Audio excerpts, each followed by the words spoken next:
The story of Oedipus is one of the most famous and influential in Greek mythology, best known from the tragedy Oedipus Rex, also called Oedipus the King by Sophocles. It is a powerful exploration of fate, free will, and the search for truth. The core myth and prophecy. The story begins before Oedipus's birth. The prophecy. King Laius and Queen Jocasta of Thebes receive a prophecy from the Oracle of Delphi that their son is destined to kill his father and marry his mother. Horrified, Laius orders a servant to expose the infant, leave him to die, on a mountainside. Laius has the baby's feet pierced and bound, hence the name Oedipus, meaning swollen foot. Survival and adoption. The servant pities the child and gives him to a Corinthian shepherd, who in turn gives the baby to the childless King Polybus and Queen Merope of Corinth. Oedipus is raised as their son, completely unaware of his true parentage. Fulfillment of the oracle. As a young man, Oedipus hears a rumor that he is not Polybus's true son. He consults the Oracle of Delphi, which repeats the original, terrifying prophecy to him. He will kill his father and marry his mother. Flight. Believing Polybus and Merope are his real parents, Oedipus flees Corinth to protect them. Patricide. On the road, Oedipus encounters an old man and his servants.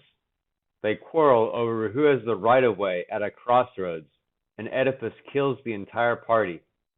Unknowingly, he has just killed Laius, his biological father.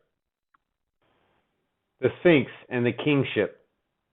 Continuing his journey, Oedipus arrives at Thebes, which is being terrorized by the Sphinx, a monster that kills anyone who cannot answer its riddle. What creature walks on 4 legs in the morning, 2 legs at noon, and 3 legs in the evening?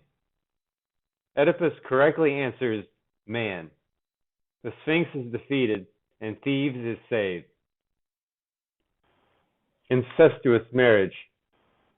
As a reward, the city crowns Oedipus as their new king and gives him the recently widowed Queen Jocasta as his wife. The second part of the prophecy is now fulfilled.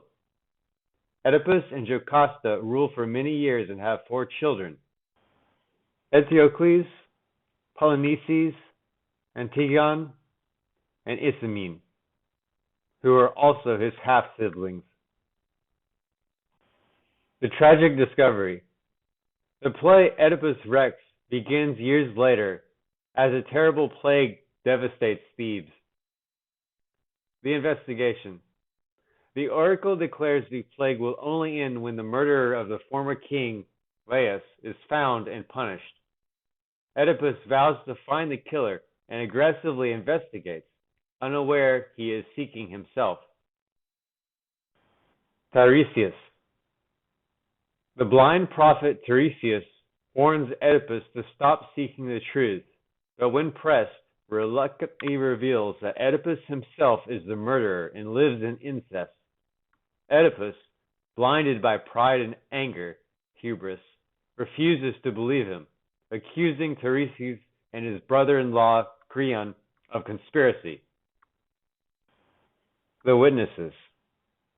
The pieces of puzzle begin to align as Jocasta recalls details of Laius' death at the crossroads that match Oedipus' encounter. A messenger arrives from Corinth to announce that King Polybus has died, seemingly disproving the prophecy, but then reveals that Oedipus was adopted, having been brought to him by a Theban shepherd.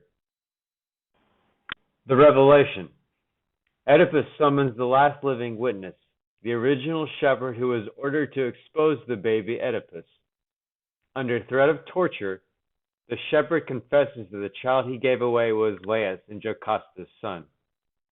The truth is finally and catastrophically revealed. The tragic end. Jocasta's suicide. Jocasta, upon realizing she married and bore children with her own son, hangs herself inside the palace. Oedipus's self-blinding. Oedipus finds his dead wife/mother and, in a fit of despair, gouges out his own eyes with the pins from her gown, declaring he cannot bear to look upon the evil he has unknowingly done. Exile. Oedipus begs to be exiled from Thebes, now a blind and broken man. Creon takes over as ruler and grants his request, sending him in exile with his devoted daughter, Antigone, as his guide. The story is a timeless example of tragedy, where a great man falls from prosperity through a terrifying destiny he spent his life trying to avoid.